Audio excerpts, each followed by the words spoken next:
Banking breakdown. Can we ever recover? Banking is a service that provides a safe and secure place for people who have more money than they need to store it, and then lend that money out to people with big ideas who don't have enough money to make them happen. Banks make a profit by giving a small incentive to the depositors and charging a higher premium to the borrowers. Although banking has become more complex over time, the core concept remains the same. Banks provide a safe place to store money and make it easily accessible. They also guarantee that the money people deposit will still be there when they need it. People who want to borrow money can go to a bank for a fair loan based on lending parameters developed over time.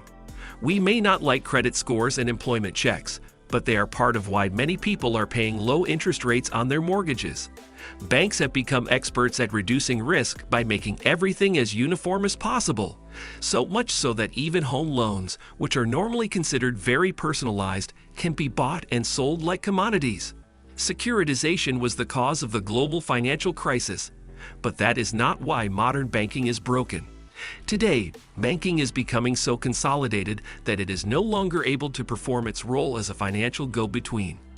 It is time to learn more about money and why the last financial crisis put us on a path that fundamentally broke banking to the point where it may be impossible to fix. This voucher had no legal repercussions, but if the parents wanted to loan themselves money, such as for a beach house or an RV, they could be declined if their children were in arrears. This worked well, but it was expensive for the banks, as bank managers had a lot of responsibilities when lending money. Leaving the decision-making process up to a piece of software instead of thousands of bank managers makes good business sense from an operating cost perspective. However, this might not be the best for society. There are people out there who have perfect credit, good savings, and a stable income, yet they still can't get a loan because their financial situation falls outside the rigid parameters of the bank's automated framework. This is especially true for those who rely on tips, royalties, investments, rents, business profits, or government allowances for income.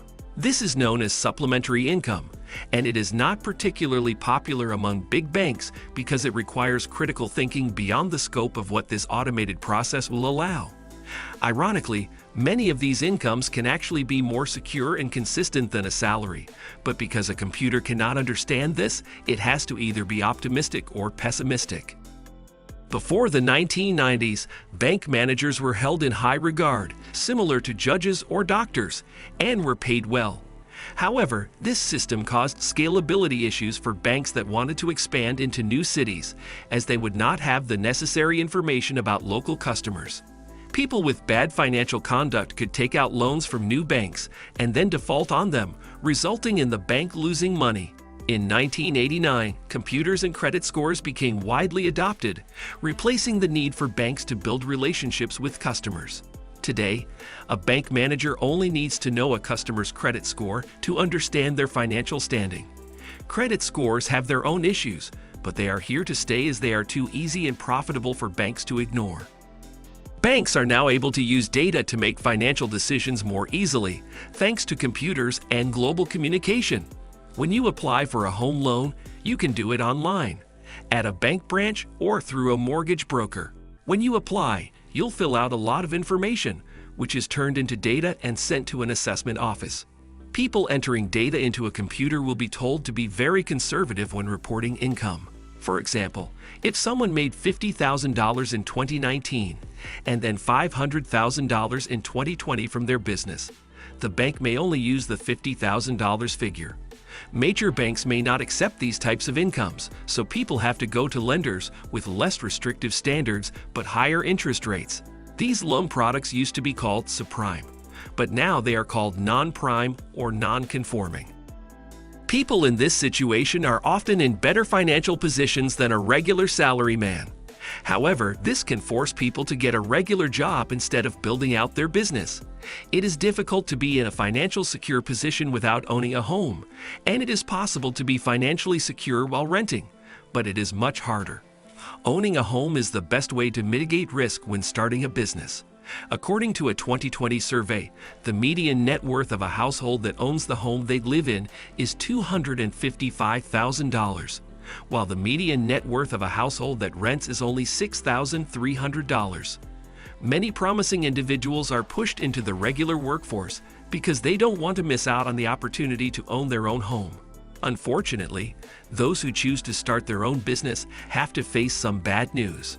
Dr. Richard Werner, who specializes in studying the role of banks in the modern economy, has raised issues related to the topics discussed in this video.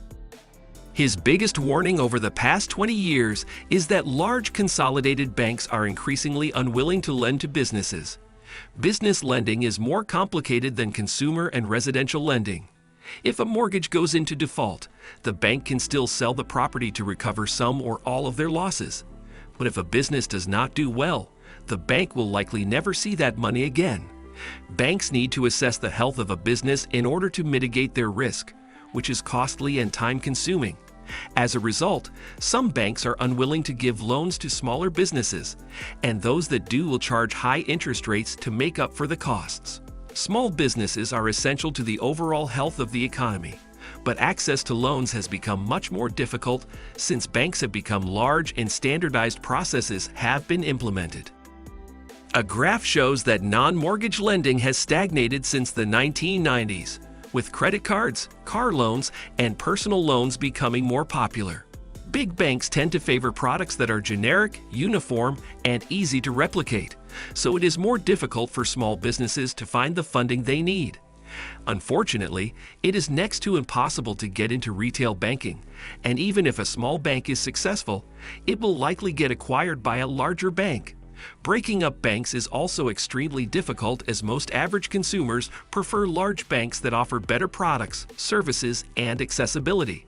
People also don't want to wake up one day and find that their bank account is with a different institution because of a breakup, which would be inconvenient and undermine the trust in the financial system. Therefore, the role of banks as financial intermediaries will likely continue to be focused on projects that are worth the attention of large companies. Thanks for watching.